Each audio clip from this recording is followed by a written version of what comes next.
Hoy comenzaremos con una de las expediciones más trascendentales de la historia.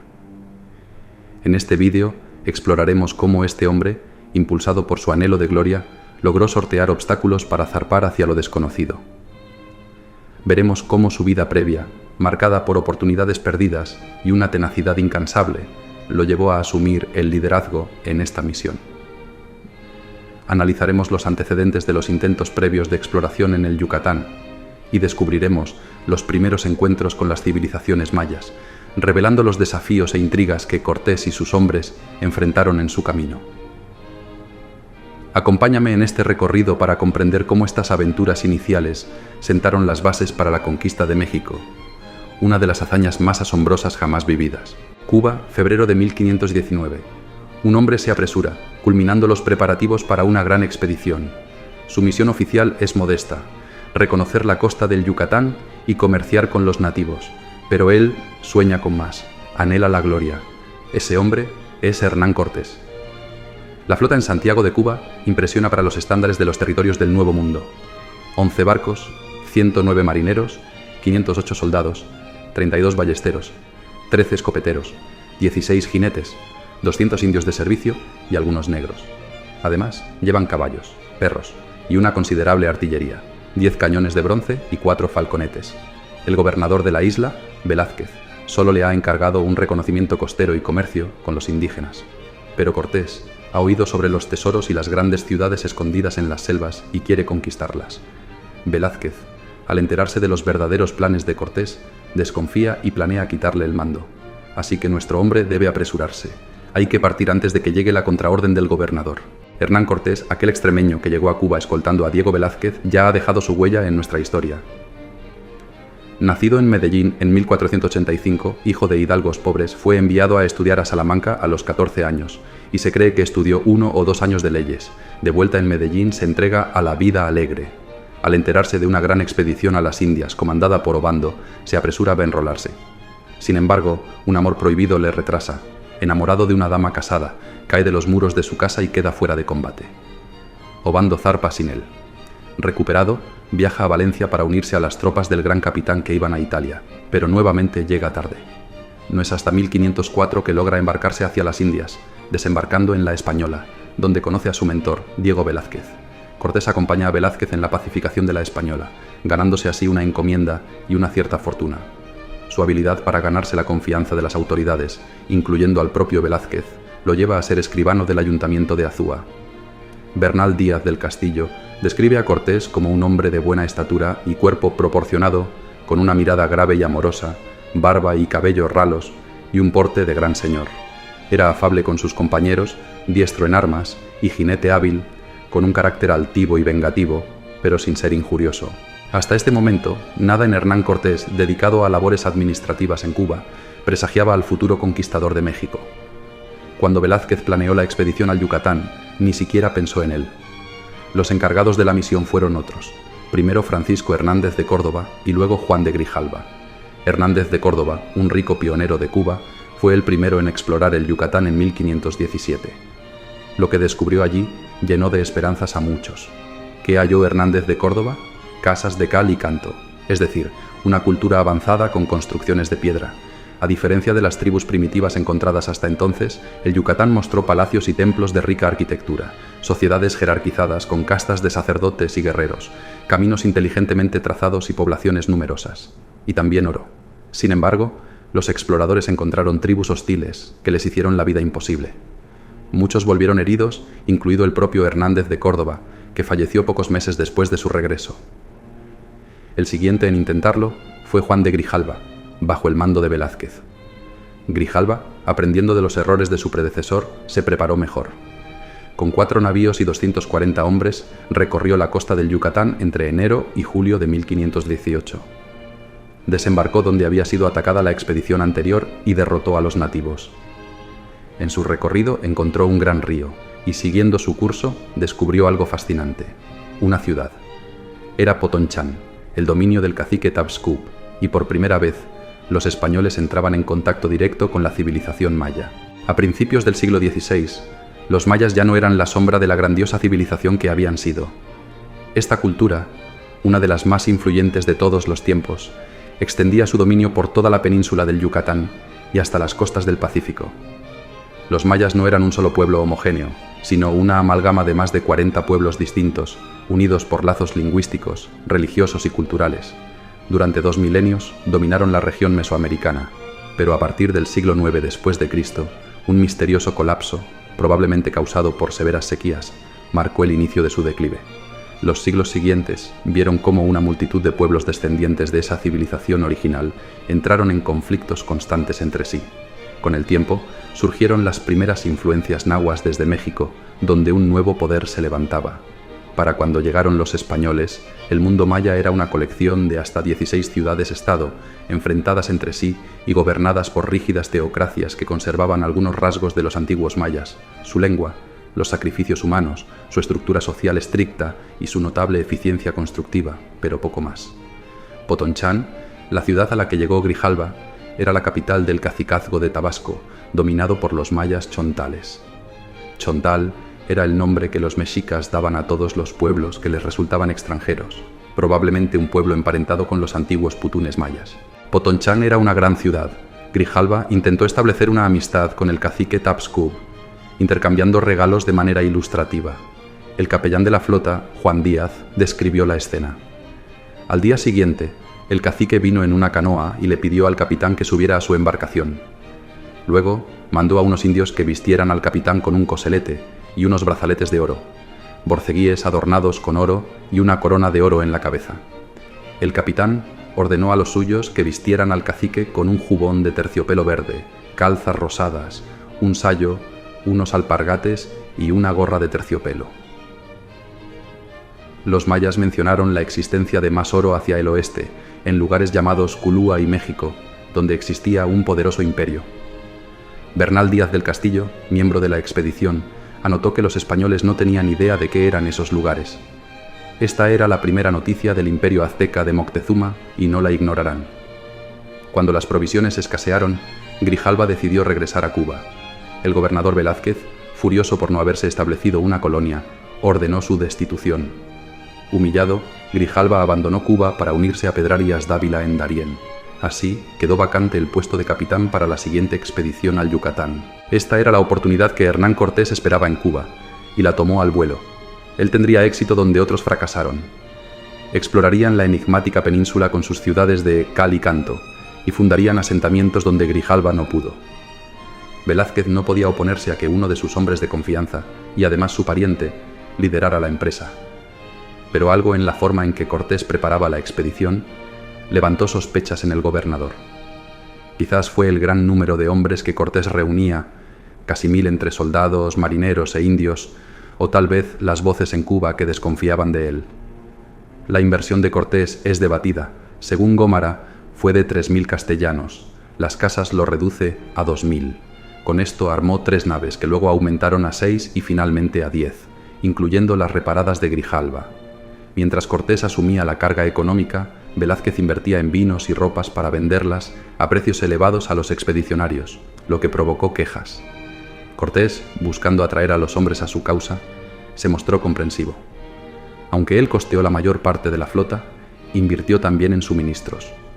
De su hacienda y la de Juan Bautista, maestre de la nave de Alaminos, salieron los puercos que alimentaron a la armada hasta su partida. Velázquez comenzó a considerar seriamente la destitución de Hernán Cortés. La suerte del extremeño pendía de un hilo muy frágil, y Cortés lo sabía. Cualquier movimiento en falso podría significar la cancelación de su gran aventura. Desconfiado, Cortés decidió acelerar los preparativos. En febrero de 1519, apuró su partida antes de que la orden de destitución llegara a destino. Y lo hizo bien. Cuando la contraorden llegó, Cortés y su tripulación ya navegaban hacia Yucatán. Desde Cuba zarparon unos 550 soldados, entre ellos 32 ballesteros y 13 escopeteros, organizados en 11 compañías.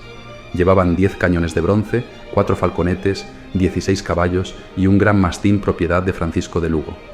Muchos de estos hombres eran veteranos de las guerras italianas. El símbolo bajo el cual partieron los españoles era una bandera que destacaba el fervor religioso de la expedición.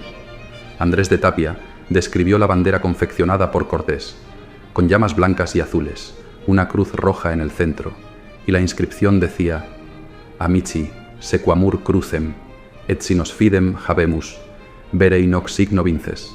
Hermanos y compañeros, sigamos la señal de la Santa Cruz con fe verdadera, que con ella venceremos. A partir de este momento, a la expedición de Hernán Cortés le aguardaba una de las odiseas más asombrosas jamás vividas. En su camino, encontraron en las costas del Yucatán a dos supervivientes del naufragio relacionado con Vasco Núñez de Balboa, Jerónimo de Aguilar y Gonzalo Guerrero. 8 años antes, después de fundar Santa María la Antigua del Darién, Balboa envió un barco a la Española para informar del éxito y entregar el quinto real del botín. Sin embargo, una tormenta hundió el barco. Solo 20 personas, 18 hombres y 2 mujeres, lograron salvarse en un bote. Se sumergieron en un infierno de sal, hambre y sed, y 12 murieron en el trayecto, viéndose obligados a practicar el canibalismo para sobrevivir. 8 llegaron vivos a las playas del Yucatán, solo para enfrentarse a tribus hostiles que los atacaron con violencia. 4 murieron en el primer choque y fueron devorados por los indígenas. Meses después, solo 2 sobrevivieron. Jerónimo de Aguilar se estableció en la isla de Cozumel y convivió con los mayas putunes como sirviente de un sacerdote, lo cual era una posición inquietante en una cultura donde se practicaban sacrificios humanos. Gonzalo Guerrero, militar de profesión, se integró en las comunidades mayas del interior, los sihués, que estaban en guerra con los cocomes. Gracias a su habilidad en la guerra, Guerrero demostró su valor a los mayas y logró sobrevivir. Ahora, Aguilar y Guerrero eran los únicos que podían proporcionar información crucial a Hernán Cortés. Es poco probable que la nueva expedición no tuviera noticias de los náufragos. Lo más seguro es que ya supieran de su existencia, como sugiere Bernal Díaz del Castillo. Hernán Cortés decidió entonces enrolarlos en su hueste. A través de un indio intérprete, Melchor envió cartas a los caciques de los pueblos donde se encontraban los náufragos. Las respuestas fueron distintas en cada caso. Jerónimo de Aguilar fue el primero en recibir la carta del capitán. Su cacique le permitió partir. Dios y Santa María y Sevilla fueron las palabras que, en un español casi olvidado, pronunció ante sus asombrados compatriotas.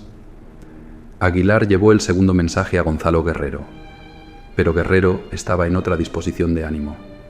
«Hermano Aguilar», respondió, «yo estoy casado y tengo 3 hijos. Me tienen por cacique y capitán en las guerras. Tengo la cara tatuada y las orejas perforadas. ¿Qué pensarán de mí esos españoles si me ven así? Idos con Dios. Ved que mis hijos son bonitos, y dadme esas cuentas verdes que traéis. Diré que mis hermanos me las enviaron de mi tierra». Gonzalo Guerrero, en efecto, se había convertido en un maya, y con los mayas se quedaría. Jerónimo de Aguilar, en cambio, acompañaría a Hernán Cortés durante toda la conquista, sirviendo como su intérprete de lengua maya y frecuentemente como su embajador. Fue Aguilar quien guió a la expedición a su próximo destino, el río Tabasco, la tierra de Tapscoob. Allí tendría lugar su primera batalla. La conquista de México había comenzado. Antes de continuar, conviene quedarse con los nombres de los capitanes y otros personajes que serán claves en esta historia, como son Pedro de Alvarado, Cristóbal de Olid, Gonzalo de Sandoval, Juan de Escalante, Francisco de Montejo Bernal Díaz del Castillo o Andrés de Tapia. El 12 de marzo de 1519, Hernán Cortés tuvo su primer enfrentamiento con indígenas hostiles. Guiados por Jerónimo de Aguilar, la expedición había desembarcado en Punta de los Palmares, cerca de Potonchán, en lo que hoy es Tabasco. Los habitantes, los mayas chontales, bajo el mando del cacique Tapscoob, no dieron una bienvenida cálida. Cortés intentó adentrarse en Potonchán, un asentamiento elevado sobre un barranco junto al río Grijalba, pero se encontró con una fuerte resistencia. Aunque Tapscoob había sido amigable con Juan de Grijalba en expediciones anteriores, esta vez no fue así. Cortés se vio obligado a retroceder y establecer un campamento en Punta de los Palmares. Desde allí planeó su estrategia y el 13 de marzo, después de una misa oficiada por Fray Bartolomé de Olmedo y el capellán Juan Díaz, lanzó un ataque. Cortés avanzó hacia la entrada principal de Potonchán, donde los españoles fueron recibidos con una lluvia de flechas. Cortés ordenó al escribano Diego de Godoy que redactara un requerimiento formal para los indígenas: acceso libre, reconocimiento de la autoridad del rey de España y provisiones de víveres y agua. Sin embargo, los indígenas, traducidos por Aguilar, respondieron con amenazas de muerte si desembarcaban, y lanzaron más flechas. Ante esta negativa, Cortés inició la ofensiva. Tomar Potonchán desde el río era una tarea difícil, pues requería cruzar el río Grijalba y luego escalar un barranco. Hernán Cortés, sin embargo, demostró su habilidad militar. Mientras las primeras detonaciones de los arcabuces resonaban, un segundo grupo de españoles, liderado por Alonso Dávila, apareció en la entrada trasera del poblado. Dávila, un capitán experimentado de Ciudad Real, había sido enviado con un centenar de hombres por tierra. Esta maniobra tomó por sorpresa a los indígenas, quienes, tras una breve resistencia, abandonaron el lugar dejando muchos muertos y prisioneros. El reporte de bajas fue contundente. Solo 2 españoles muertos y cerca de 800 indígenas fuera de combate. Aunque los arcabuces causaron gran impacto, lo que más asombró a los mayas fue la visión de los jinetes, que parecían centauros con corazas de metal. Cortés permitió que los indígenas huyeran, aún con la esperanza de llegar a un entendimiento con el cacique Tapscub. Luego, en un acto solemne, se paseó por la plaza central de Potonchán y tomó posesión del lugar. Bernal Díaz del Castillo relata que Cortés desenfundó su espada y dio 3 golpes en un árbol de ceiba en señal de posesión. Inmediatamente después, Cortés envió 2 grupos de reconocimiento. El primero, liderado por Pedro de Alvarado, un experimentado soldado y sobrino del gobernador Velázquez, y el segundo, bajo el mando de Francisco de Lugo, un veterano de Cuba. Cada grupo estaba compuesto por 100 hombres, incluyendo 15 ballesteros y 15 escopeteros. Sus órdenes eran las mismas: avanzar 2 leguas en territorio enemigo y regresar para informar de sus hallazgos. Sin embargo, la situación se complicó. Durante su exploración, Francisco de Lugo se encontró con un gran contingente enemigo. Los indígenas de Tapscub se estaban reagrupando para retomar Potonchán. Superado en número, Lugo abrió fuego. Alvarado, al escuchar los disparos, acudió en su ayuda. Se desató una batalla y, una vez más, los indígenas retrocedieron. La táctica disciplinada de la infantería española, el impacto psicológico de los disparos de escopetas y falconetes y el terror causado por la caballería desmantelaron cualquier resistencia. Tanto Cortés como Bernal Díaz del Castillo coinciden en que la proporción de combatientes fue de 40.000 indígenas contra 410 españoles, incluso reduciendo un 0 la cifra de los mayas. La hazaña sigue siendo notable. Este episodio es conocido como la Batalla de Centla, que tuvo lugar el 14 de marzo de 1519. Tapscub comprendió que debía rendirse. Al día siguiente, envió emisarios al campamento español para negociar la paz mediada por Aguilar. Siguiendo la tradición local, los derrotados obsequiaron a los vencedores con regalos como piezas de oro, piedras de jade y turquesa, plumas de aves exóticas, pieles de animales y 20 muchachas. En las sociedades amerindias, que también practicaban la esclavitud, era común entregar personas como tributo, incluso mujeres libres. Estas 20 muchachas provenían de una feroz guerra que los mayas chontales de Tapscub habían librado años antes contra los chicalangos de la isla de Tris, una población nahua. Entre las prisioneras se encontraba una joven que sería crucial para la conquista de México, Malinali Tenepatl, conocida como Malinche. Inicialmente entregada por Cortés al capitán Alonso Hernández de Portocarrero, pronto se convertiría en una figura clave en la historia. Sobre la figura de la Malinche se ha escrito tanto que resulta complicado distinguir la realidad de la leyenda. Lo que se sabe con certeza es que provenía de una familia notable de un lugar llamado Painala y que terminó como esclava de los mayas de Tapscub. Se dice, aunque no está confirmado, que su familia la vendió cuando nació su hermano varón. También es legendaria, aunque plausible, su gran belleza, descrita en crónicas posteriores como la de una diosa. Lo absolutamente seguro es que, siendo de origen nahua, hablaba náhuatl, la lengua de los aztecas, y debido a sus años de esclavitud en Centla, también hablaba perfectamente el maya. Así, Hernán Cortés se encontró con una traductora excepcional para comunicarse en el Imperio Mexica. Malintzin traducía del náhuatl al maya y Aguilar del maya al español. Los españoles bautizaron a todas las mujeres que recibieron, y Malinche fue cristianizada como Doña Marina, nombre que usaría a partir de entonces en la expedición de Cortés. En el capítulo anterior vimos cómo Hernán Cortés y su expedición desembarcaron en Punta de los Palmares, cerca de Potonchán, en marzo de 1519. Allí tuvieron su primer enfrentamiento con los mayas chontales bajo el mando del cacique Tapscub. Cortés, tras un intento fallido de negociar, lanzó un ataque y logró tomar Potonchán con una maniobra táctica brillante. Cortés estableció el asentamiento de Santa María de la Victoria y recibió tributos, incluyendo a Malinali, conocida como la Malinche y bautizada con el nombre de Doña Marina, quien se convertiría en su traductora y aliada crucial en la conquista de México.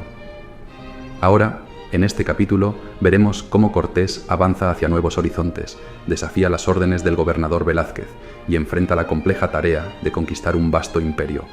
La expedición se dirige hacia el corazón del imperio azteca, donde les esperan riquezas incalculables y desafíos inimaginables. Así, en el sitio de Potonchán, Hernán Cortés decidió establecer una ciudad que llamó Santa María de la Victoria, en honor al Día de Nuestra Señora y a la gran victoria que lograron allí. Este asentamiento era el objetivo inicial asignado por Velázquez, el gobernador de Cuba, pero Cortés no tenía intención de quedarse. Tras dejar a algunos hombres con sus esposas y concubinas indígenas, puso su mirada en algo más ambicioso: los misteriosos lugares llamados Culúa y México, que, según los nativos, estaban llenos de oro y que los españoles ya sabían cómo encontrar. El 12 de abril, los barcos de Cortés zarparon hacia el norte. Cortés era consciente de que estaba desobedeciendo las órdenes del gobernador Velázquez, quien solo le había autorizado para un simple viaje de comercio en la costa. Pero Cortés había vislumbrado un horizonte de gloria mucho mayor que las expectativas del gobernador, y sus logros en los días siguientes superarían esas expectativas. Poco después de establecerse en Ulúa, empezaron a llegar embajadores al campamento español. Eran enviados oficiales del emperador azteca, que traían consigo piezas de oro, ropa exquisita y joyas. Cortés pudo comprobar que las riquezas aztecas de las que los mayas habían hablado eran reales. Para impresionar a sus visitantes, Cortés los invitó a una misa solemne y les informó que estaban ante una hueste cristiana enviada por el emperador más poderoso del mundo. Les regaló cuentas de vidrio, un material desconocido para los indígenas y muy valorado por ellos, y una lujosa jamuga, una de las piezas de mobiliario más preciadas de la época. Para impresionar aún más a los embajadores aztecas, Cortés organizó una carrera de caballos por la playa y ordenó una salva de disparos de artillería. Luego hizo su solicitud más importante: quería entrevistarse con el rey azteca. Sin embargo, no obtuvo respuesta inmediata. En los días siguientes, recibió más visitas de embajadores y una abundancia de regalos: grandes ruedas de oro y plata, oro en grano, ropas de algodón. Cortés agradeció los obsequios y respondió con regalos propios, pero la esperada entrevista con el emperador mexica no se materializó. Finalmente, una tercera delegación llegó con una respuesta definitiva. Moctezuma Xocoyotzin, el gran señor de Tenochtitlan, no los recibiría. Además, instó a los españoles a tomar lo que necesitaran y abandonar el territorio. Esta respuesta puso a Hernán Cortés en una situación delicada. Si se retiraba, perdería la oportunidad de acceder a las mayores riquezas que los españoles habían encontrado desde su llegada a las Indias. Si se quedaba y perseguía el imperio de oro, él y sus hombres serían acusados de rebeldía por el gobernador Velázquez. Debía tomar una decisión que implicara a toda su hueste, ya que la empresa requeriría todos sus recursos. ¿Cómo convencer a sus hombres de que valía la pena correr el riesgo? Hernán Cortés encontraría la manera. Hernán Cortés no solo era un hombre valiente y emprendedor, sino también muy astuto. Sabía que tenía un vasto territorio por conquistar y entendía bien a sus hombres, los poco más de 400 españoles que lo acompañaban. Muchos de ellos se habían quedado en las poblaciones ya conquistadas, pero los que seguían con él compartían su hambre de gloria y oro. Además, Cortés sabía que la mayoría de sus hombres estarían dispuestos a romper con Cuba y su gobernador a cambio de riquezas. Así que, en lugar de dar el primer paso él mismo, se las ingenió para que sus hombres lo hicieran. Con una confidencia aquí y un comentario allá, Cortés logró manipular voluntades de manera sutil pero eficaz. No podía rebelarse directamente contra el gobernador Velázquez, pero un levantamiento general de sus tropas, en un lugar donde la autoridad tardaría meses en llegar, cambiaba completamente la situación. Los seguidores más cercanos de Cortés fueron los que incitaron a los demás. A finales de abril de 1519 estalló un motín que en realidad era una farsa. Los capitanes se rebelaron y obligaron a Cortés a desobedecer las órdenes. Cortés, excelente actor, renunció a todos sus cargos. Sus capitanes, para formalizar la rebelión y obtener protección legal, fundarían una población con su propio cabildo, eligiendo alcalde por votación, el cual acordó restituir a Cortés todos sus cargos como capitán general. La ciudad, conocida como Villarrica de la Veracruz, fue oficialmente fundada el 10 de julio de 1519, en las playas frente al islote de San Juan de Ulúa.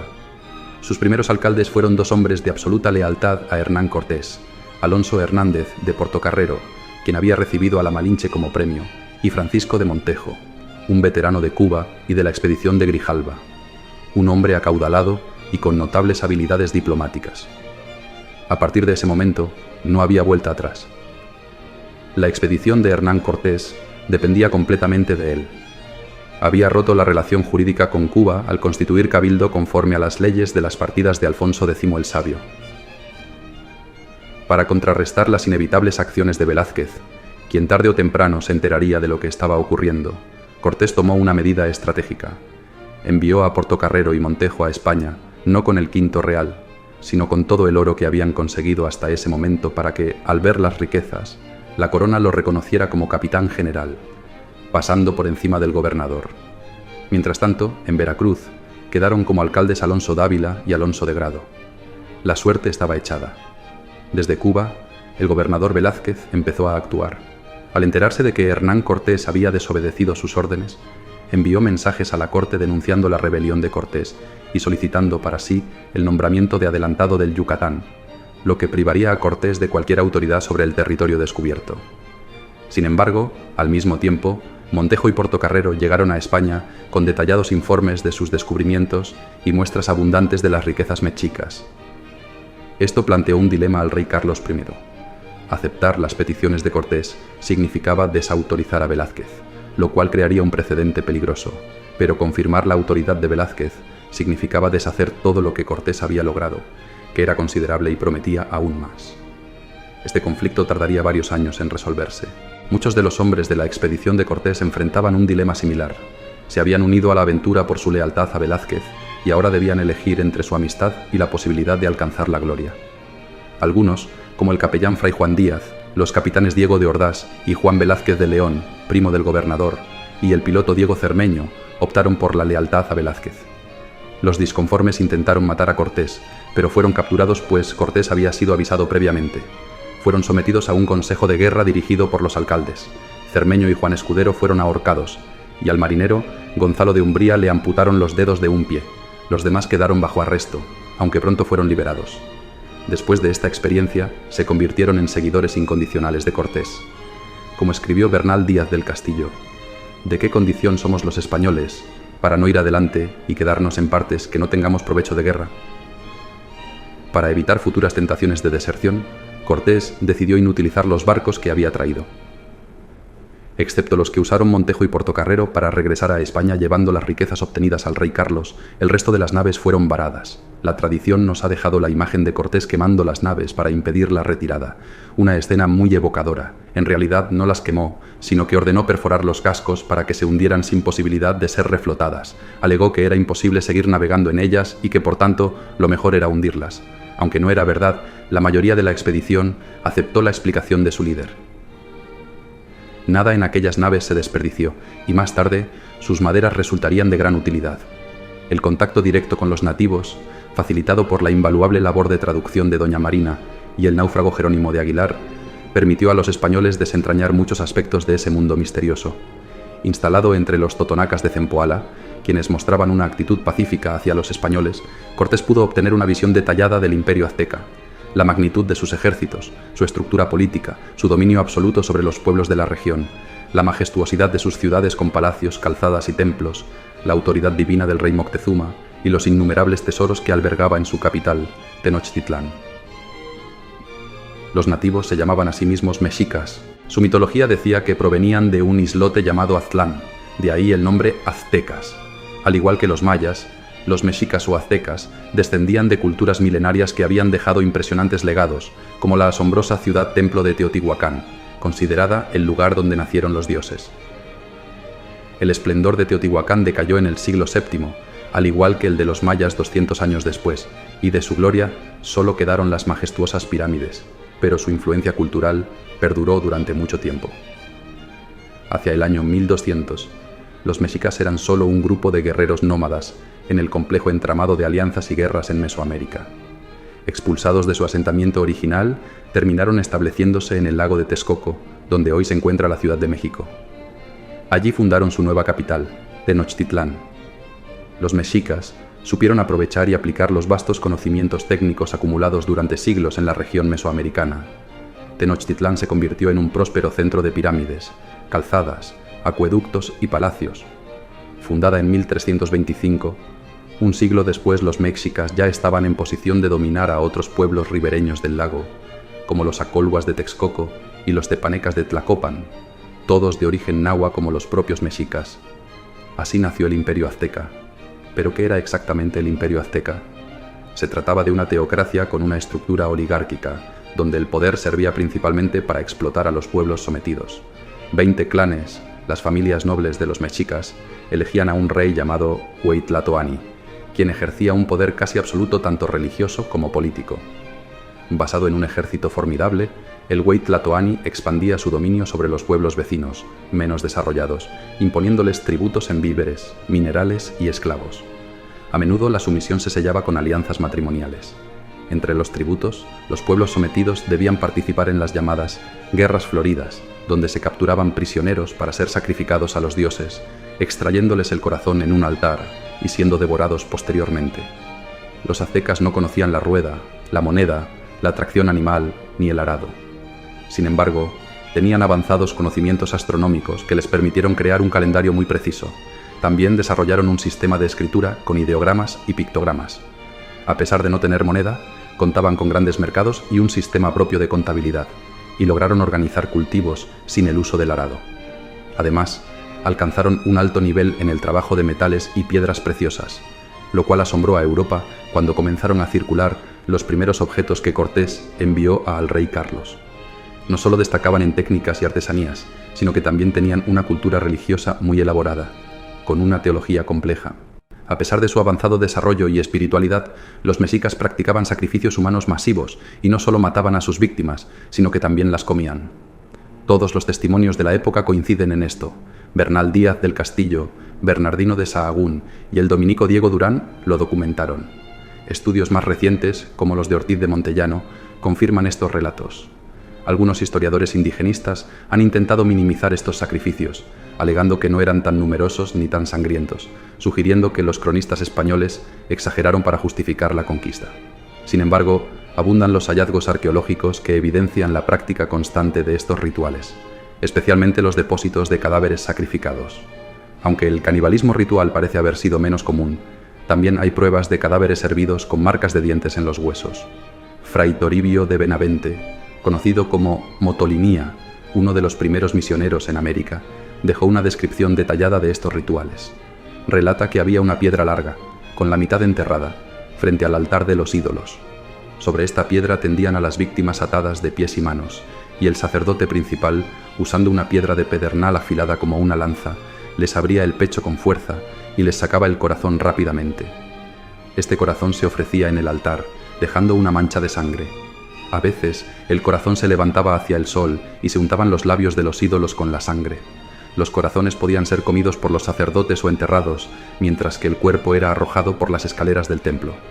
Si la víctima era un prisionero de guerra, su captor y sus amigos se llevaban el cuerpo para preparar un festín. Si era un esclavo, se bajaba con cuidado y también se celebraba un banquete. Nadie se sacrificaba voluntariamente. Todos sentían un gran dolor y miedo. Algunos de los sacrificados eran desollados y sus pieles se usaban como vestimenta en las ceremonias. Otro día de fiesta, sacrificaban a una mujer y alguien se vestía con su piel, bailando junto a otros que llevaban plumajes. Los sacrificios humanos eran una parte fundamental del sistema religioso mexica. Los mexicas pagaban tributo cotidiano a su dios Huitzilopochtli mediante estos rituales. Uno de los ritos más importantes era el sacrificio a Tezcatlipoca. Cada año se elegía a un joven al que se trataba como a una deidad. Se le enseñaba a tocar la flauta y a fumar con elegancia. Se le vestía con lujosas ropas y era servido por 8 pajes. 20 días antes del ritual, se le daba en matrimonio a 4 jóvenes que representaban a 4 diosas. En el día del sacrificio, el joven era llevado en un cortejo triunfal hasta la plataforma del templo, donde se le abría el pecho con un cuchillo de sílex. Podemos imaginar cómo se sintieron Cortés y sus hombres al escuchar estas historias. Para una mentalidad europea de la época, esto era comparable a la promesa de un gran tesoro custodiado por un feroz dragón. Antes de continuar, aclarar que utilizaremos indistintamente el término mexica y azteca. Así pues, cuando los españoles llegaron a México, se dieron cuenta de que este nuevo territorio no se parecía en nada a los lugares que habían encontrado antes, como la Española, Jamaica, Cuba o Panamá. Los aztecas les contaron a los conquistadores sobre una antigua profecía. Según esta profecía, unos enviados del dios Quetzalcóatl vendrían desde el este para acabar con el dominio azteca. La leyenda decía que Quetzalcóatl que tenía piel blanca y barba, volvería algún día para reclamar lo que le pertenecía. Los españoles, siendo blancos y barbudos, coincidían con la descripción de Quetzalcóatl, y esto iba a tener un gran impacto en los eventos futuros. Por otro lado, en un aspecto más práctico, los españoles descubrieron que muchos pueblos indígenas estaban cansados del dominio azteca debido a los altos impuestos y la demanda constante de esclavos para sacrificios humanos. Este era el caso de los totonacas, que vivían en la región donde los españoles habían establecido su campamento. En Zempoala y Quiahuiztlán, Hernán Cortés se reunió con los líderes totonacas, quienes estaban oprimidos por los aztecas. Cortés les prometió liberarlos, y los totonacas decidieron ayudar a los españoles con 1.300 guerreros. Esta alianza fue solo el comienzo. Cortés decidió avanzar.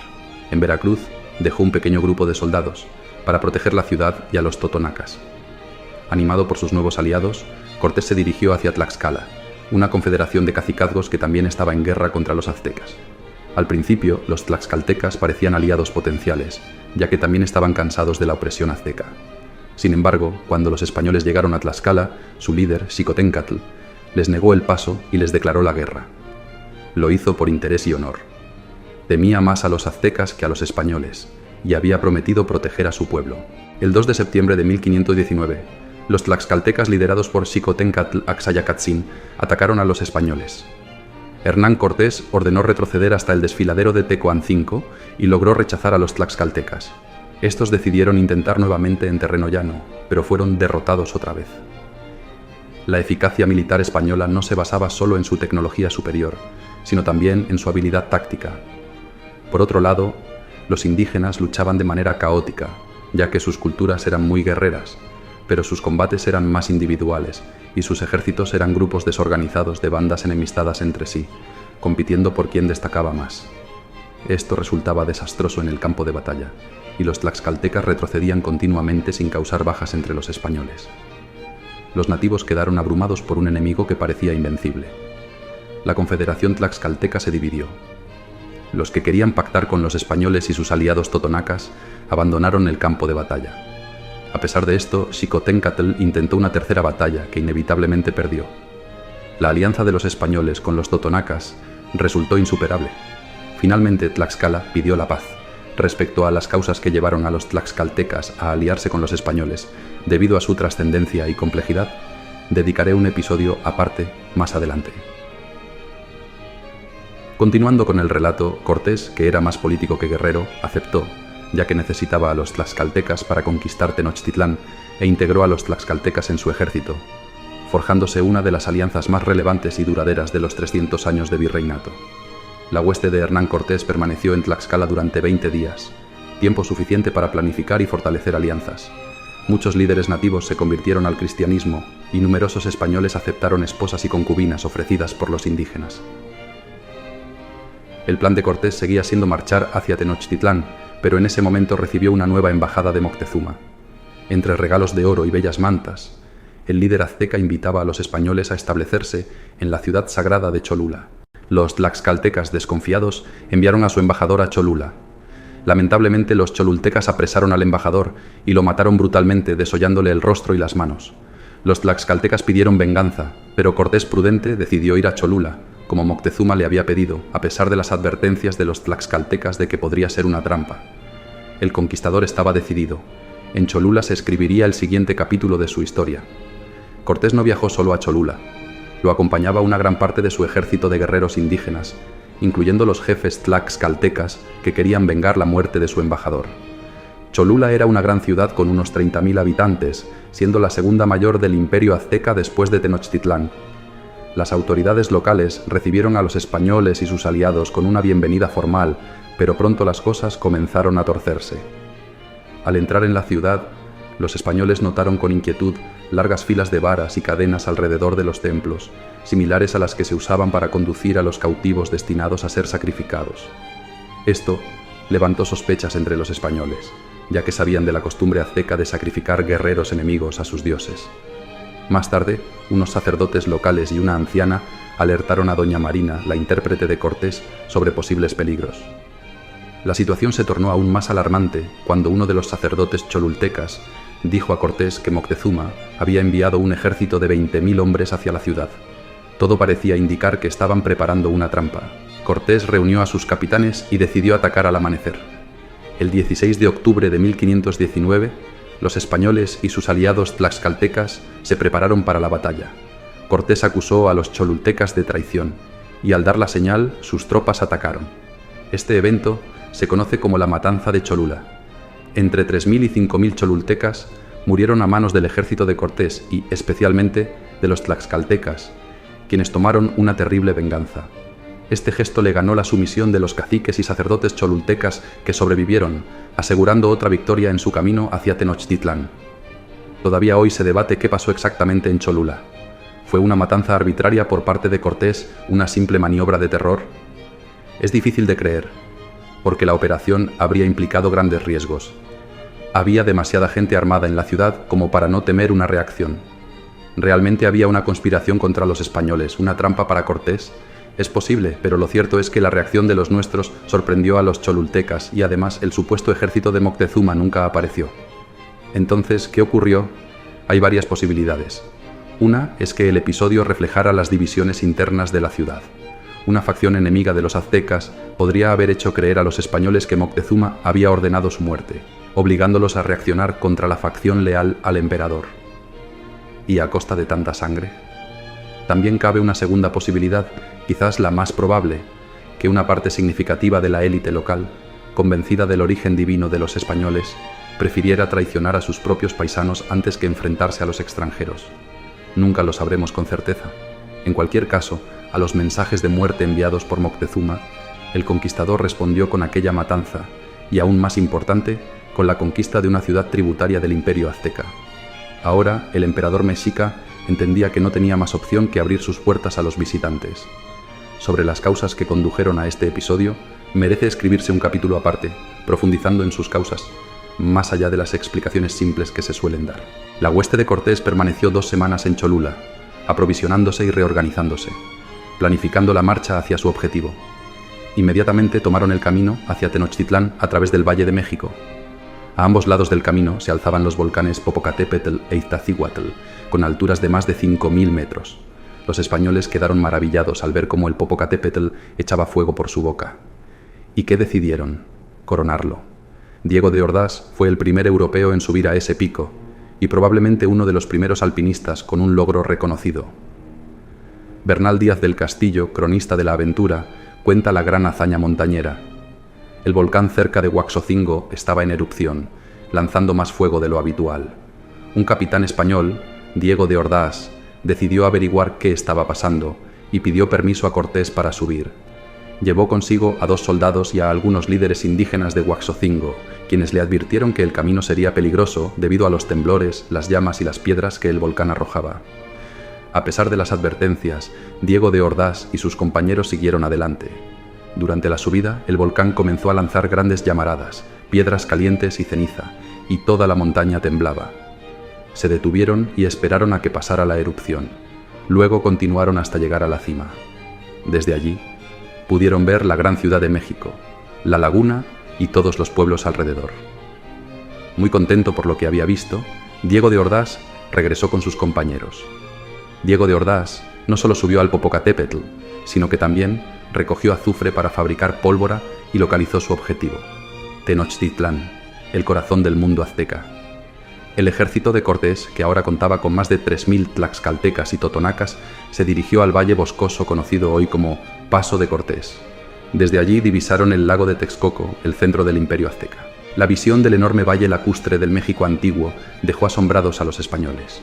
En aquella época, el lago cubría una superficie de unos 2.000 kilómetros cuadrados. Alrededor del lago había una densa concentración urbana. El lago de Texcoco estaba compuesto por 5 lagos: Zumpango, Saltocan, Texcoco, Xochimilco y Chalco. Los mexicas habían construido una red de canales, diques y calzadas para separar los lagos y conectar los islotes con la tierra firme, permitiendo la navegación en canoas. Al oeste de la gran cuenca lacustre se encontraba un islote ampliado artificialmente y construido hasta el último rincón.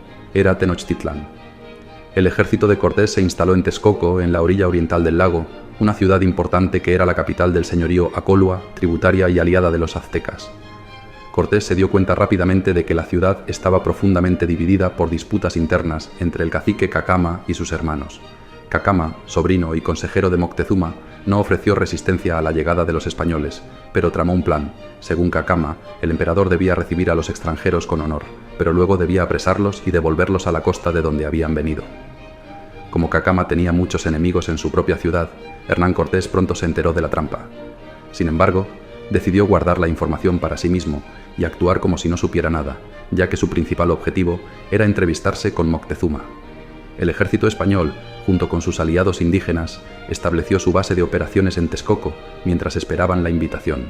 El 8 de noviembre de 1519, la comitiva partió hacia la gran capital. Cortés iba al frente, montado a caballo, acompañado de otros 3 jinetes. Detrás, 400 españoles a pie, protegidos por otros 12 a caballo y tras ellos la artillería, seguido por otro escuadrón de jinetes, los carros con el equipaje, y cerrando el grupo, varios miles de indios de Tlaxcala y Zempoala. Bernal Díaz del Castillo describe la marcha con asombro. Íbamos por una calzada ancha de 8 pasos y tan recta hacia la Ciudad de México que parecía no torcerse en absoluto. La calzada estaba llena de gente, unos entrando y otros saliendo de México, y los indios venían a vernos, tantos que no podíamos rodearlos, porque estaban llenas todas las torres, templos, canoas y todas partes de la laguna. No era de extrañar, porque nunca habían visto caballos ni hombres como nosotros. En particular, los mexicas nunca habían visto que la rueda se usara para transportar cosas. Era una gran carencia en su civilización. Tenochtitlan era, de hecho, una gran ciudad, y el testimonio más directo sobre su grandeza es el de Hernán Cortés, quien no escatimó detalles en su informe al rey Carlos I. El conquistador describió que la capital azteca se alzaba en medio del lago, era tan grande como Córdoba o Sevilla.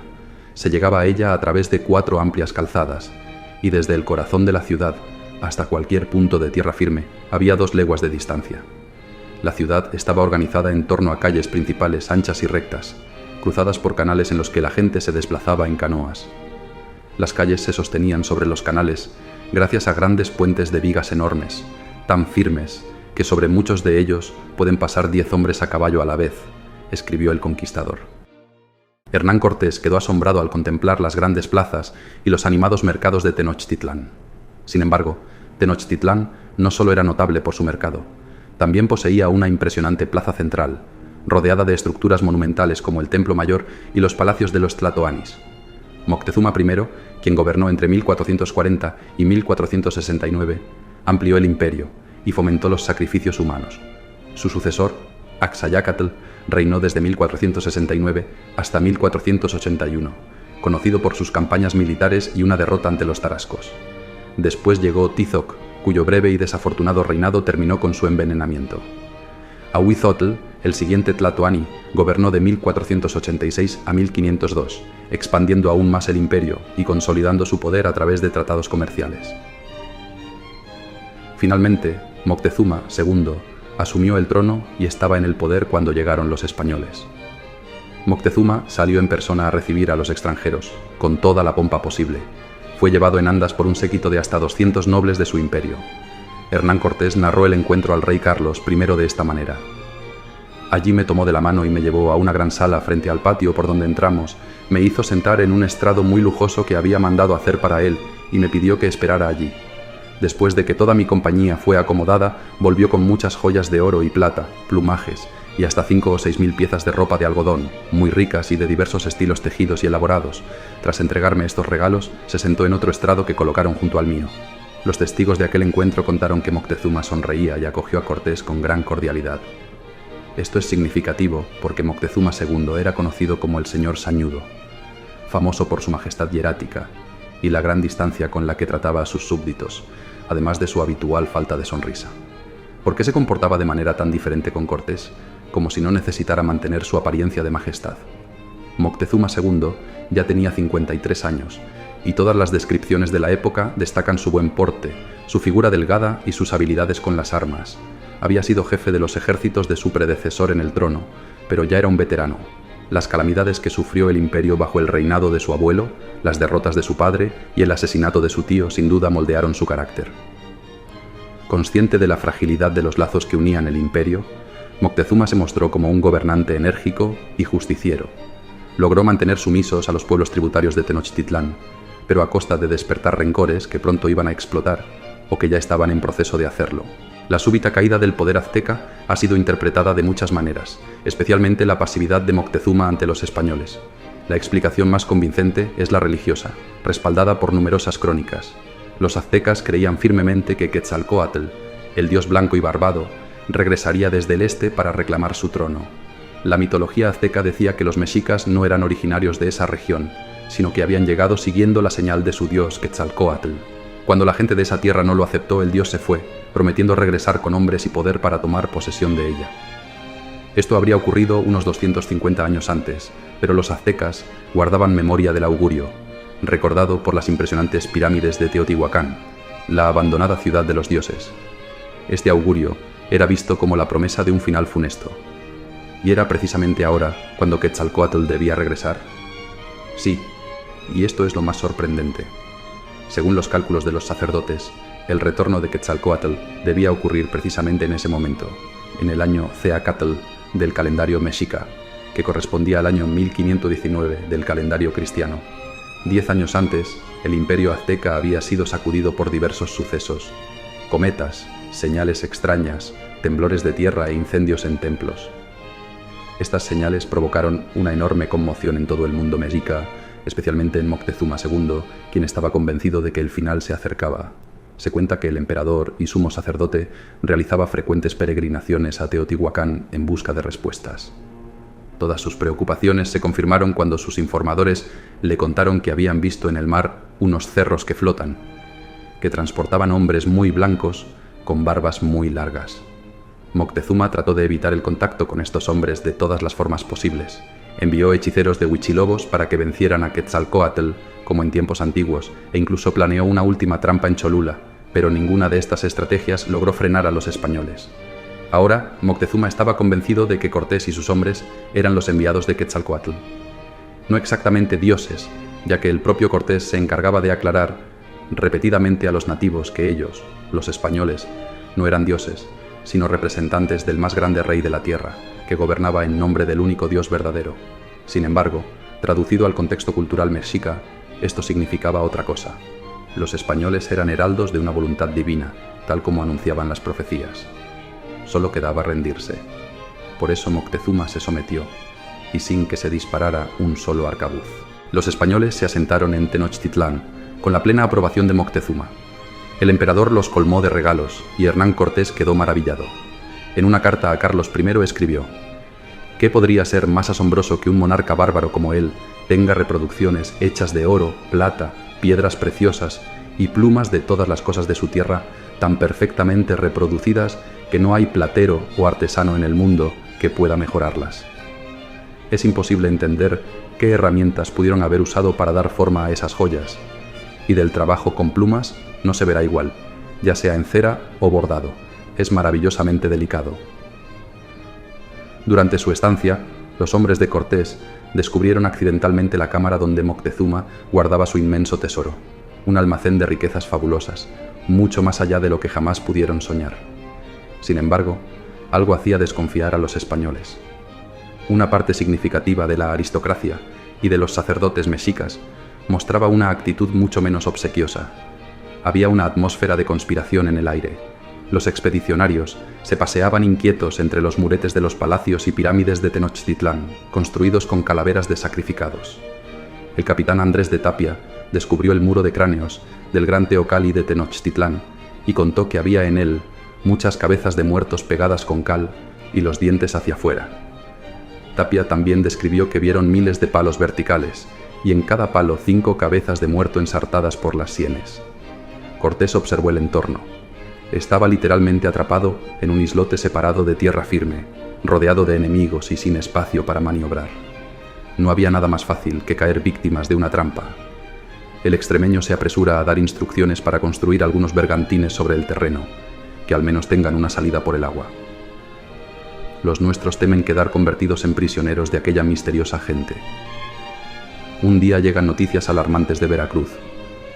Caciques tributarios de Moctezuma han atacado la plaza y decapitado a 7 españoles que allí permanecían. Los nuestros se indignan hasta la furia. No ha sido una operación discreta. Los atacantes han enviado a Moctezuma la cabeza de un soldado español, un tal Argüello. Cortés, fuera de sí, decide apresar a Moctezuma y llevarlo a vivir consigo, al mismo tiempo que exige condenar a los autores del ataque a Veracruz. Obtiene ambas cosas del emperador, y más. Moctezuma se reconoce vasallo de Carlos I. En principio esto debería solucionar las cosas, pero algo va a ocurrir que trastocará todos los planes del conquistador. El gobernador de Cuba, Diego de Velázquez, dispuesto a hacer valer sus derechos, envía al Yucatán una expedición al mando de Pánfilo de Narváez con el objetivo de apresar a Hernán Cortés y llevarle a Cuba. Más aún, Velázquez manda un mensaje a Moctezuma declarando a Cortés rebelde. Es el propio azteca quien se lo cuenta al extremeño. Eso es tanto como arruinar la mayor conquista jamás lograda por los españoles desde 1492. A Hernán Cortés no le queda otra opción que salir a dar la batalla. Deja en Tenochtitlán una pequeña hueste, apenas un centenar de hombres con Pedro de Alvarado al frente, y parte en busca de la expedición de Narváez. Y a partir de aquí los acontecimientos se encadenarán en una verdadera espiral de sangre. Es el 20 de mayo de 1520, y los aztecas están por celebrar el rito religioso de Toxcatl en el Templo Mayor. Esta ceremonia tiene un gran significado. El Toxcatl, en honor a los dioses Huitzilopochtli y Tezcatlipoca, es uno de los rituales que supuestamente conjuran el retorno de Quetzalcóatl, y por lo tanto prolongan el dominio mexica. Los nativos piden permiso a Pedro de Alvarado, alejan las imágenes de Cristo y la Virgen traídas por los españoles del Templo Mayor, e inician su liturgia. A partir de este momento, los hechos se vuelven confusos. Los cronistas españoles aseguran que todo era una trampa para matar a Alvarado, mientras que las fuentes indígenas dicen que se trataba de una celebración pacífica. Lo cierto es que, convencidos de que la aristocracia azteca planea atacarlos, los españoles deciden adelantarse, irrumpen en el templo y matan a los líderes de la supuesta rebelión.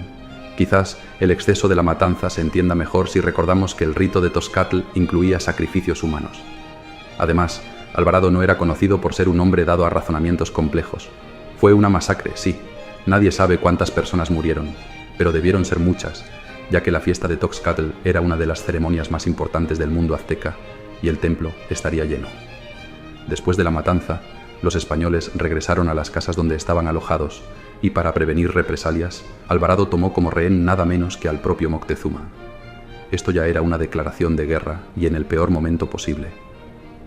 En aquel preciso instante, Hernán Cortés estaba frente a Pánfilo de Narváez, un veterano de 50 años y hombre de confianza del gobernador Velázquez.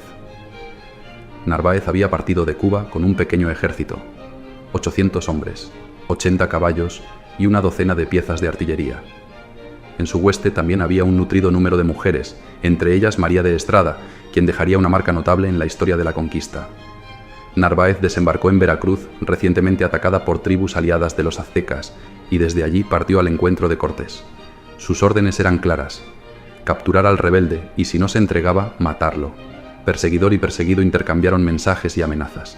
Sin embargo, en contra de las previsiones de Narváez y Velázquez, la mayor parte del ejército perseguidor se pasó al bando de Cortés. Al parecer, el extremeño había logrado ganarse la voluntad de numerosos oficiales de la hueste proveniente de Cuba. Narváez, perplejo, descubrió que muchos de sus hombres actuaban como si la situación no les incumbiera. Hubo combate a campo abierto. En la refriega, un soldado de Cortés, Pedro Sánchez Farfán, hirió a Narváez en un ojo, dejándolo tuerto y capturándolo.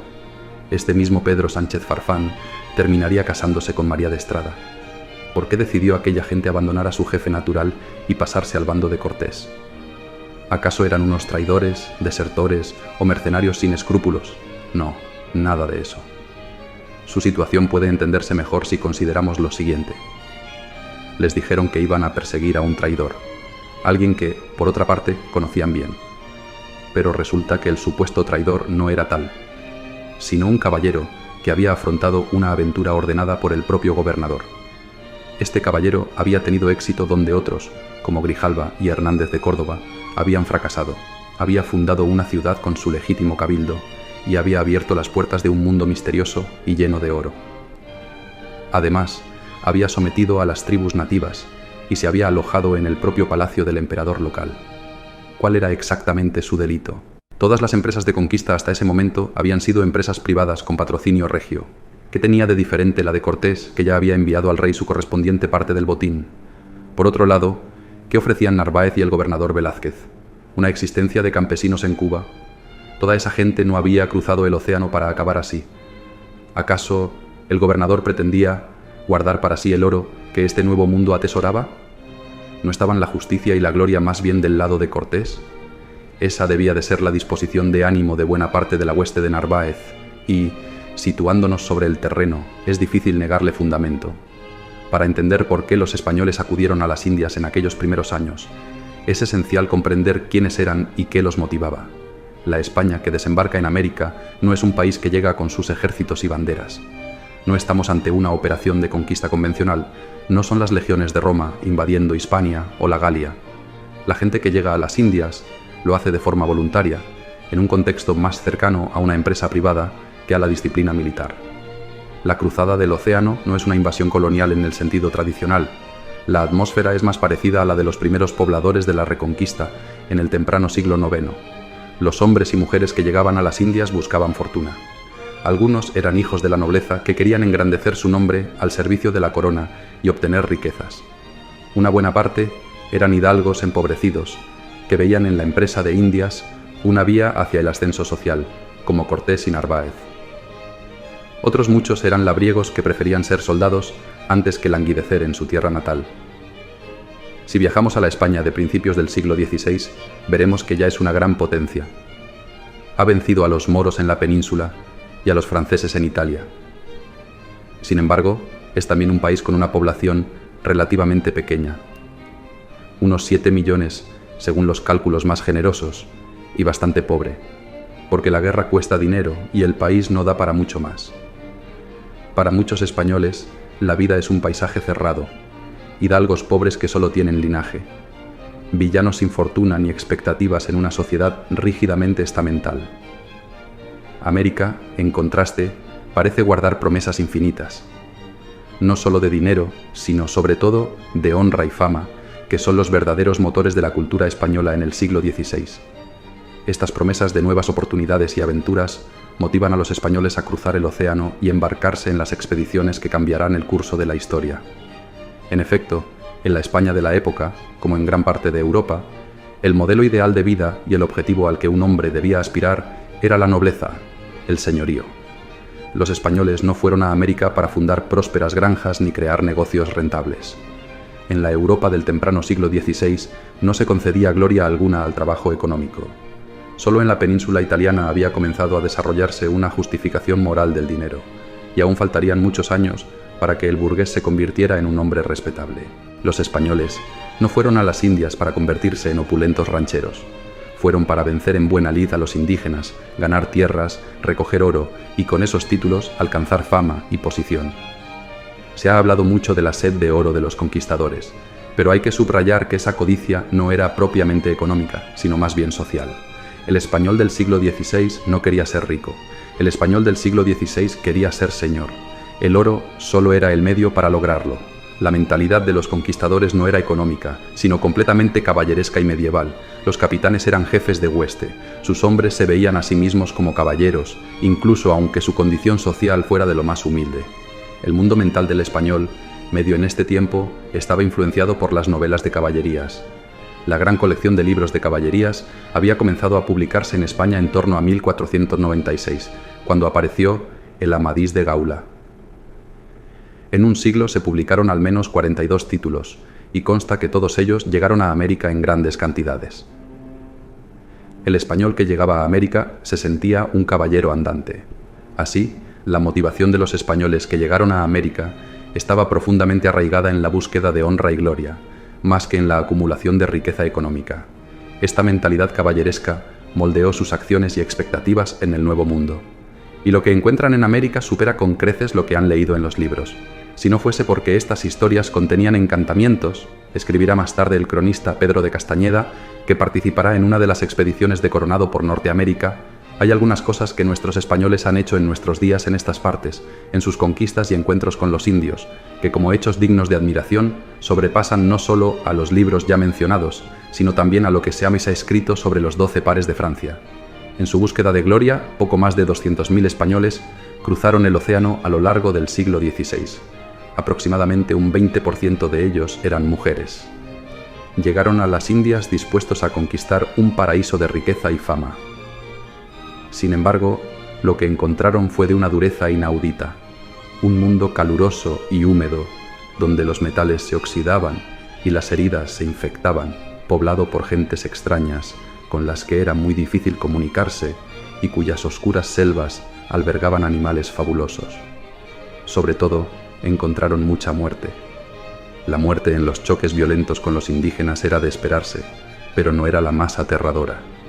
La muerte invisible, bajo el hechizo de enfermedades desconocidas, fue aún más terrible. Hay que recordar los informes de bajas en las expediciones de Bobadilla, de Obando, de Pedrarias, porcentajes de muertes en torno al 30, al 40, incluso al 50% a las pocas semanas de poner pie en el Nuevo Mundo. Había oro, sí, pero el precio a pagar era altísimo. La extrema inclemencia del clima tropical para los europeos no puede subestimarse. Todavía en la Guerra de Cuba, a finales del siglo XIX, hubo unas 80.000 bajas por enfermedades contra apenas 4.000 en combates. Cuánto más duro no sería el azote en el siglo XVI. En consecuencia, el conquistador que sobrevivía a esa primera y salvaje selección natural se sentía tocado por el dedo divino y elegido para un destino sublime. Pero al superar esa prueba, debía enfrentar más y más muerte, los peligros de las junglas, los azares del mar y la ocasional hostilidad de nativos que, en general, realizaban sacrificios humanos en nombre de deidades siniestras con terribles máscaras, como las que descubrieron los españoles en el Yucatán. Para comprender los sentimientos que impulsaban a los españoles que llegaron a las Indias, es esencial entender este paisaje mental, y también para comprender por qué los hombres y mujeres bajo las órdenes de Narváez preferían unirse a Hernán Cortés. Estos españoles no eran simples traidores ni desertores. Estaban evaluando quién realmente ofrecía las mejores oportunidades para alcanzar la gloria y el honor que tanto deseaban. A la gente que permaneció con Narváez le esperaba un destino terrible. Según la información proporcionada por el propio Cortés, corroborada siglos más tarde por hallazgos arqueológicos en junio de 1520, mientras Narváez estaba herido y preso, una caravana de su expedición, compuesta por unas 600 personas entre españoles, negros y mestizos, cayó en manos de guerreros del reino de Texcoco. Todos los hombres, mujeres y niños fueron sacrificados en rituales mexicas. Entre los cadáveres sacrificados se han identificado a unos 20 españoles, entre mujeres y niños, 7 negros y 2 mulatas. Los hallazgos incluyen huesos humanos hervidos, lo que sugiere que los muertos fueron víctimas de canibalismo ritual. Mexicas y texcocanos exhibieron después las calaveras como advertencia para los invasores. Cuando Cortés regresó a Tenochtitlán, con buena parte de los expedicionarios que habían llegado con Narváez, la situación era caótica. La capital del imperio mexica hervía en odio contra los españoles. Cortés decidió entonces liberar a un hermano de Moctezuma, Cuitláhuac, para que apaciguara a los aztecas, pero este hizo todo lo contrario, encabezó la rebelión contra los españoles. Cortés intentó un último ardid, que Moctezuma saliera al balcón del palacio de Axayácatl y calmara a su gente, pero ya era demasiado tarde. Aún peor, en el tumulto, una piedra lanzada por los indígenas mató al emperador. Los aztecas se levantaron en masa y sitiaron a los españoles en el palacio. Todo parecía perdido. Cuitláhuac llamó en su auxilio a los pueblos vecinos, tributarios del imperio, para que acudieran en su socorro. Con amargura constató que apenas nadie escuchaba la llamada. Los viejos rencores suscitados por la opresión mexica salían ahora a la luz. Eso aliviaba la situación de los españoles y sus aliados tlaxcaltecas que, no obstante, era desesperada. Cercados en el palacio de Axayácatl, aguantaron una semana racionando los víveres y ahorrando cuanta pólvora les quedaba. Finalmente, Cortés entendió que no tenía otra opción que intentar la huida. Sería en la medianoche del 30 de junio. En el más absoluto silencio, los sitiados abandonaron el palacio y se dirigieron hacia un puente de canoas que debía conducirles a Tacoplán, al oeste del lago. Algo, sin embargo, falló. Una anciana que había salido a buscar agua descubrió la fuga y avisó inmediatamente a los guerreros. El sonido de los tambores del templo de Huichilobos, aquellos tambores de piel de serpiente que tanto impresionaban a los nuestros, advirtió a los españoles de que habían sido sorprendidos. Una muchedumbre de enemigos se abalanzó sobre la hueste. En la retaguardia, los mexicas salieron en tromba. En los flancos, miles de canoas avanzaban contra la calzada por la que huían los de Cortés. Pero todavía había algo peor. Otros guerreros enemigos intentaron cortar los puentes que sostenían la única vía de escape. Fue una batalla absolutamente caótica, en plena noche, sobre el movedizo piso de los puentes de Tenochtitlán. Las piezas de artillería se hundían sin remedio en el agua. Los caballos se ahogaban en los canales. Alvarado estuvo a punto de perecer. Le salvó Martín de Gamboa, que llegó justo a tiempo de subirle a la grupa de su caballo. El tesoro de Moctezuma desapareció también bajo las aguas. Se combatió cuerpo a cuerpo en un infierno de flechas, lanzas y gritos. Las tácticas de la infantería española fueron inútiles aquí, en el oscuro caos de la laguna, donde ya solo contaban el valor personal y la suerte. Los españoles cayeron a mansalva. Peor aún fue la suerte de los aliados tlaxcaltecas, en cuyos cuerpos los aztecas se ensañaron con la furia de la venganza. Cuando los nuestros lograron llegar al otro lado, lo hicieron como quien acaba de atravesar el infierno. El balance de la noche triste fue aterrador. Del millar de guerreros tlaxcaltecas que formaban con los españoles, solo 100 lograron salir vivos. En cuanto a los 1.200 soldados de Cortés, la mitad pereció en las aguas de Tenochtitlán, y entre los supervivientes, raro era el que no estaba herido. Las crónicas dicen que Cortés lloró por los caídos, y Bernal Díaz del Castillo señala: «Mirábamos toda la ciudad y las puentes y calzadas por donde salimos huyendo, y en ese instante suspiró Cortés con una gran tristeza, muy mayor a la que antes traía, y por los hombres que le mataron antes. Pero los problemas están lejos de haber terminado. Los aztecas saben que la hueste española está seriamente debilitada y que no tendrán otra oportunidad mejor. También saben que están solos, que ningún otro pueblo de los alrededores va a reanudar los viejos lazos de sumisión a Tenochtitlán. Resueltos a jugárselo todo a esa carta, los mexicas perseguirán a los nuestros y a sus aliados indígenas durante una semana. Hernán Cortés intenta zafarse de los perseguidores, pero sin éxito. También él sabe que ya solo le queda una carta. El 7 de julio de 1520, Cortés decide enfrentarse a sus perseguidores. Hernán Cortés se enfrentó a un momento crítico en Otumba, un encuentro que no solo probó su liderazgo, sino que también jugó un papel fundamental en el destino de América. Se dice que Cortés enfrentó un ejército indígena de al menos 40.000 guerreros, con estimaciones que alcanzan hasta 90.000. Tras la muerte del emperador Moctezuma, su sucesor Cuauhtémoc estaba decidido a destruir a los invasores a cualquier costo antes de que estos alcanzaran las tierras de sus aliados tlaxcaltecas. Además, la artillería española se había perdido completamente y la capacidad de reacción estaba severamente limitada por el agotamiento extremo de las tropas, que avanzaban forzadamente. Pero las tropas españolas contaban no solo la autoconfianza derivada de victorias anteriores contra los franceses en Italia, sino también el recurso estratégico de las tácticas innovadoras, probadas en Ceriñola y Garellano, con excelentes resultados. Cortés era consciente de la eficacia de estas tácticas y sabía que podían ser clave para enfrentar un ejército que parecía un mar embravecido, tanto por el impactante colorido de sus uniformes como por su formación sólida y compacta en un terreno que no ofrecía posibilidad alguna de retirada ante el completo cerco mexica. Ante el inminente ataque, los aztecas enfrentaron una serie de descargas rápidas y precisas. Mientras tanto, los arcabuceros españoles cuidadosamente protegían su pólvora con sal para contrarrestar la humedad del ambiente, asegurando su efectividad. En los intervalos, los ballesteros desempeñaban un papel crucial, con una precisión notable, apoyados estratégicamente por los tlaxcaltecas que actuaban como una retaguardia eficaz. Esto permitía a las formaciones de piqueros, arcabuceros y ballesteros coordinarse adecuadamente para optimizar la eficiencia en combate. Los españoles contaban con una superioridad en armamento, entrenamiento y motivación, además de la urgencia de supervivencia, con una retaguardia prácticamente inexistente para protegerlos. No había posibilidad de retirada ni espacio para la indecisión, era un punto de no retorno.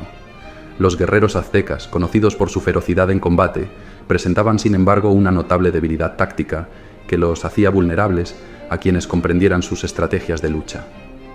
Hernán Cortés, astuto y perceptivo, estaba consciente de esto. Los aztecas tendían a concentrar muchos esfuerzos en capturar a un solo enemigo con el fin de ofrecer el máximo número de prisioneros para los sacrificios rituales, los cuales proporcionaban a los capturados un ominoso tránsito hacia la muerte en medio de celebraciones frenéticas y macabras de la multitud local.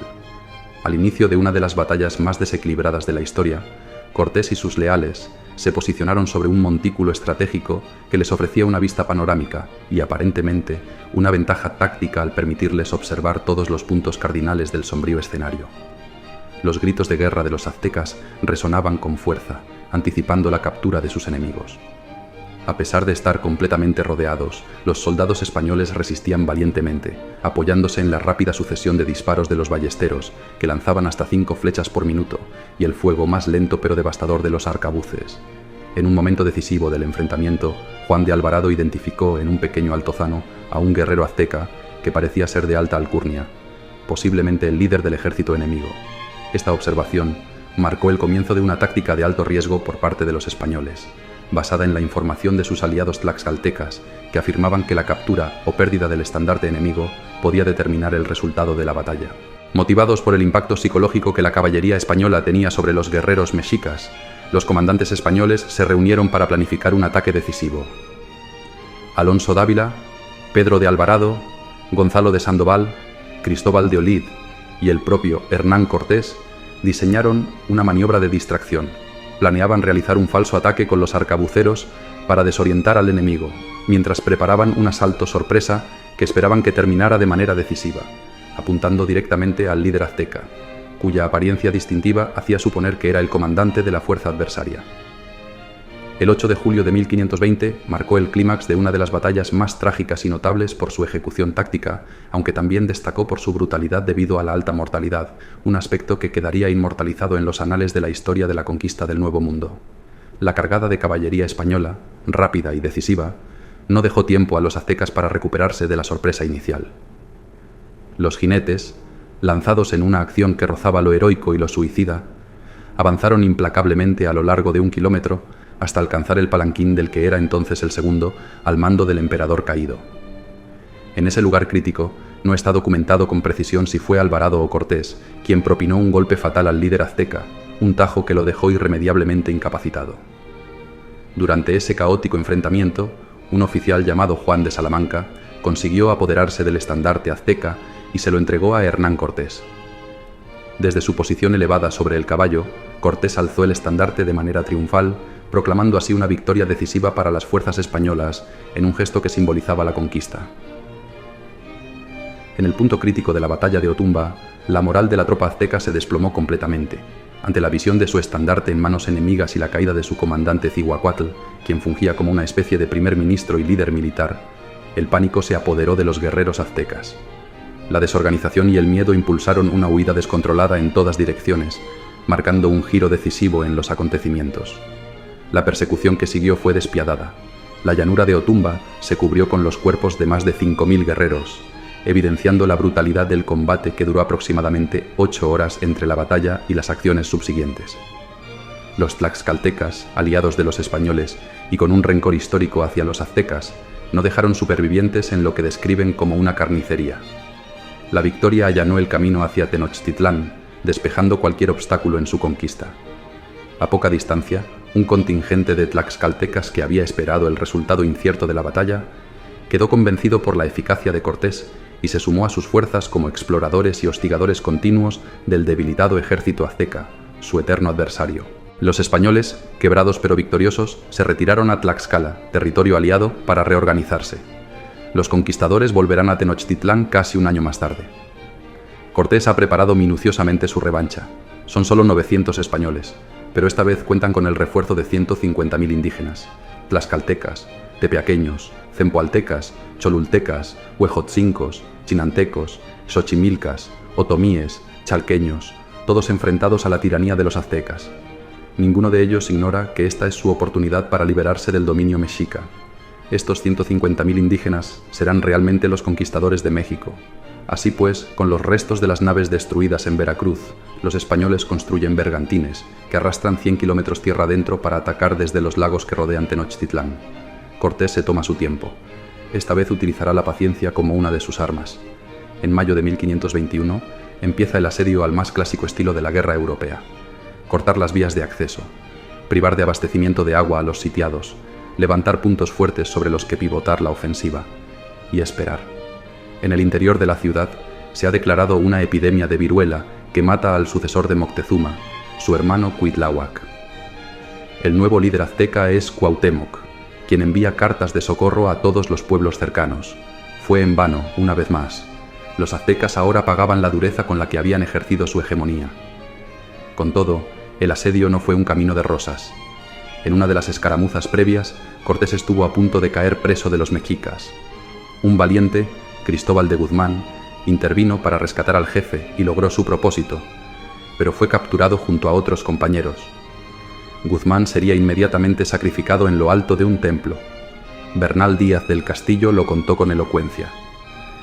Digamos ahora lo que los mexicanos hacían de noche en sus grandes y altos cués, y es que tañían el maldito tambor, que digo otra vez que era el maldito sonido, y más triste que se podía inventar, y sonaba en lejanas tierras, y tañían otros peores instrumentos y cosas diabólicas, y tenían grandes lumbres, y daban grandísimos gritos y silbos, y en aquel instante estaban sacrificando a nuestros compañeros de los que habían tomado a Cortés, que supimos que 10 días arreo acabaron de sacrificar a todos nuestros soldados y al postrero dejaron a Cristóbal de Guzmán. El objetivo de los mexicas era intimidar a los españoles. No solo no lo lograron, sino que incluso avivaron los ánimos de la tropa, especialmente de Pedro de Alvarado, quien, consumido por deseos de venganza, se ofreció para dirigir la vanguardia del asalto. La batalla final debió ser impresionante, pero en realidad fue una batalla entre facciones indígenas. El propio Cortés le contaría al emperador Carlos que los españoles no pudieron hacer otra cosa que estorbar a nuestros amigos para que no hiciesen tanta crueldad. Tenochtitlán cayó el 13 de agosto de 1521. El jefe enemigo, Cuauhtémoc, fue apresado cuando intentaba huir en canoa. Llevado ante Cortés, pidió que se le matara. Llegóse a mí y díjome en su lengua que ya él había hecho todo lo que de su parte era obligado para defenderse a sí y a los suyos, hasta venir a aquel estado, que ahora hiciese de él lo que yo quisiese, y puso la mano en un puñal que yo tenía, diciéndome que le diese de puñaladas y le matase. Cuenta el propio conquistador. Pero Cuauhtémoc valía mucho más vivo que muerto. Cortés se aseguró de que permaneciera a su lado. La conquista de Tenochtitlán significó el fin del imperio azteca. Aún serían necesarios muchos esfuerzos para dominar todo el territorio, pero eso solo era cuestión de tiempo. Aquel 13 de agosto de 1521 marcó el destino de la América hispana.